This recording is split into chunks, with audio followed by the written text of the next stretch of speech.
तर का म्हणता मित्रांनो, आपण उठलो सकाळीच, मग आपल्या घरी का गाणी चालू होते. बस गाणे चालू होते महाकालचे. बस तुमच्यावर आंघोळ धुतली, मग गाणी चालू होते. मग इथूनच आपला मित्र आला आकूड. आपल्या ट्युशनमध्ये आज होती चिल्ड्रन्स डे नाही का, तर म्हणूनच आपले नागपूरकर सर हे फोनवर बोलत होते. बस मग यानं भाषण थोडंसं दिलं पीचसारखं. आणि आपल्यासमोर आद्या बिद्या बसून होतं.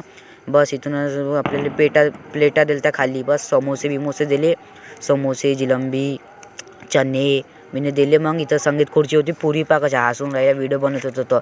ह्या म्हणे ब्लॉगर म्हणे व्हिडिओ काढून राहिला म्हणे. बस इथूनच मग संगीत खुर्ची चालू झाली पोरायची. हे पाहता कसे ह्या टपेस पुरा हे करे. इथूनच मग संगीत खुर्ची चालू झाली. मग आरामशीर मग झाली तर गर्दी संगीत खुर्चीपाशी. बस गर्दी चालू झाली. ह्या पोरी बिरी पा कशा. इथूनच मग तुमचा होता बाहेर. बस इथूनच आपण घरी ते आपला सोमा उडत होता पतंग तनवली. आजच्या ब्लॉगचे समजतो. धन्यवाद.